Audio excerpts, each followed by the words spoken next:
Why would Angel Reese want Caitlin Clark in this new league? If Caitlin Clark is there, the spotlight of Angel Reese, it becomes a shadow. After Caitlin Clark secured that incredible deal with the newbie league, which was stumbling its way into women's basketball and, to be honest, might as well have written the book on cluelessness, Angel Reese went crazy. They began by enlisting every player under the sun except for the one star who could truly make them famous.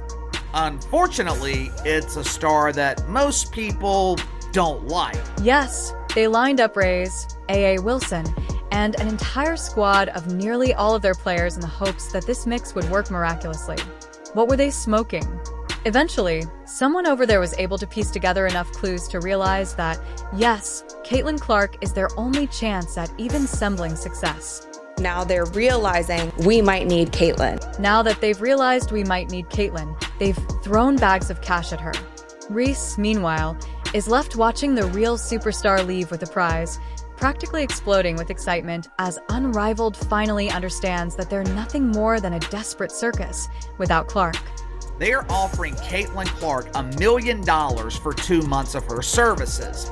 $1 million to carry a new basketball league from January to March.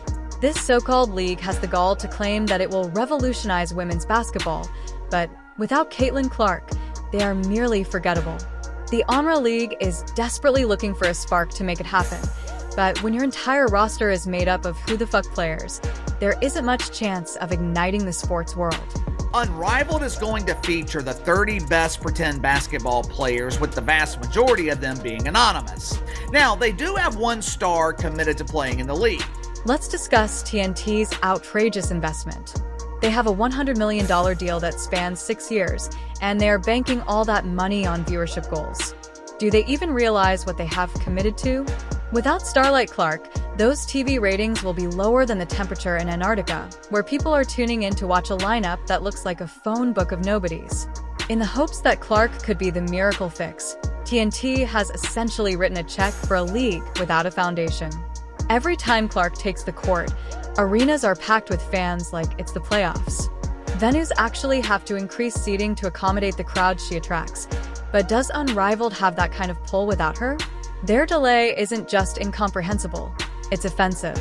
Clark is a powerhouse, and an Unrivaled knows it. Put her name on the roster, and you'd have ticket lines wrapping around the block. The most marketable player in women's basketball, Clark, was kept waiting for 3 whole months, while 26 other names were introduced in the hopes that they would gain any traction without the biggest star in the sport. Now, they are in full-on panic mode, frantically trying to hide months of neglect with a Hail Mary attempt that begs for our salvation. Caitlin, their desperate late-game tactics highlight how badly they've run the alleged league from the start, and the PR team would undoubtedly win the prize for the most self-defeating social media strategy in sports history. Rather than attracting Clark, they actively participated in disparaging remarks about her. And in the same vein, they were also liking negative comments about Caitlin Clark from the official Unrivaled basketball Instagram account, during the season. So all of these things were just not a good look. It seems as though their official channels were unable to decide whether they wanted the player they are now pleading to join on board or off.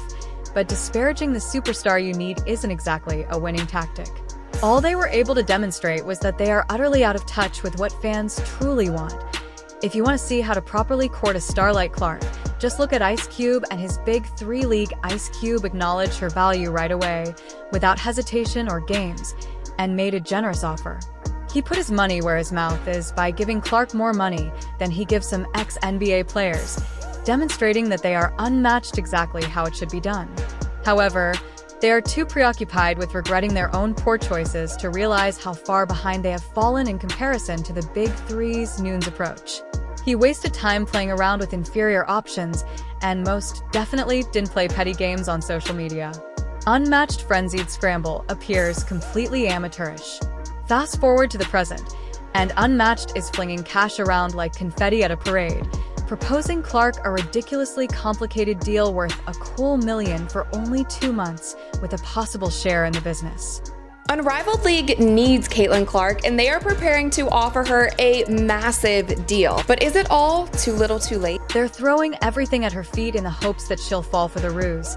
But if they really valued her, they would have been at her door months ago rather than waiting until every other plan had failed. This last-minute cash grab is more about hiding their epic blunder than it is about acknowledging Clark's talent. Caitlin Clark doesn't need any money. She has plenty of endorsement deals. I think she is totally fine. And I think for her body and for her mental health, it might not be the best thing for her. However, even with a ton of money on the table, Clark has every reason to avoid Unrivaled because it is a league without a strong foundation, no track record, and, to be honest, no idea. Signing with them runs the risk of bringing her name down to their level as a shaky startup with zero credibility. She has a reputation to maintain, and attaching herself to this train wreck is a risk she doesn't need. If anything, the real question here isn't whether Clark should accept the offer, but rather whether Unrivaled deserves her at all. So do I think Caitlin Clark should join Unrivaled? I'm not so sure. I think that the money needs to be high. It needs to be in the millions. It needs to be at least what Cube offered her for the big three at minimum. Now, let's just pause to enjoy the absolute comedy that is Angel Reese's response to Caitlin Clark's glitzy, record-breaking agreement. I mean, what a meltdown. Reese is constantly venting her financial frustrations about her meager $75,000 WNBA salary. She used to act like Clark was just another person in the crowd, but now that Clark is winning $1 million, the jealousy is practically radiating off of her, and Reese is unable to contain herself. It's like witnessing the most obvious act of jealousy in basketball history.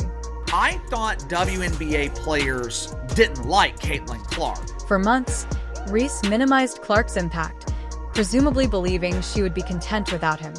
However, now that Clark has received that fat, unmatched check, Reese's story has completely changed, and the narrative about Clark is no longer relevant. She is witnessing Clark being courted with benefits and a salary that would make any WNBA player gasp. Rays, who rolled her eyes once when Clark is brought up. It's ironic. No, it's hilarious to watch her compelled to admit that Clark has far more market power than she has.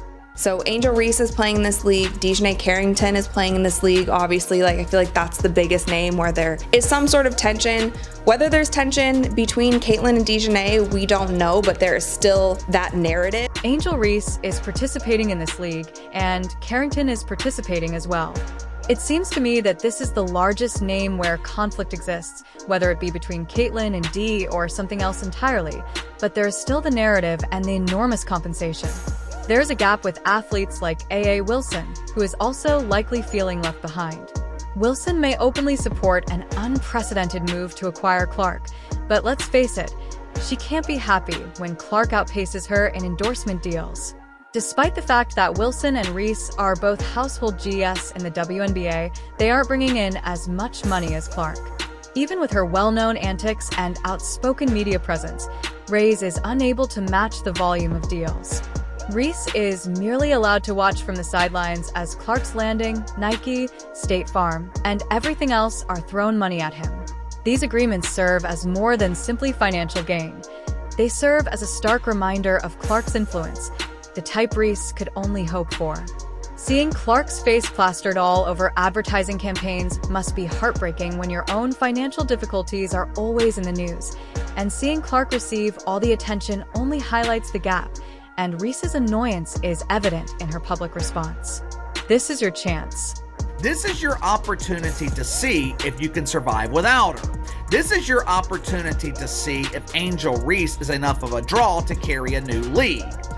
I think the answer is no, but imagine top players deciding it's time to leave the NBA after seeing Clark's paycheck and become weary of making shit while she's receiving millions. If Clark does go to Unrivaled, the league is in serious trouble. If Unrivaled starts paying, the WNBA, which cannot afford a talent drain, may lose its best players. This isn't just a boost for Unrivaled. It's a warning sign that the WNBA can't stay up and a direct challenge to their already precarious position. Establishment of finances. What Ice Cube offered Caitlin before the Big Three season began. I commend Ice Cube because you have to think about the type of ego. However, it's important to remember that Clark's game is 5-on-5. She is an expert in traditional basketball, not some pickup style 3-on-3 format. If you put her in an unmatched little experiment, you have to wonder if it will even work.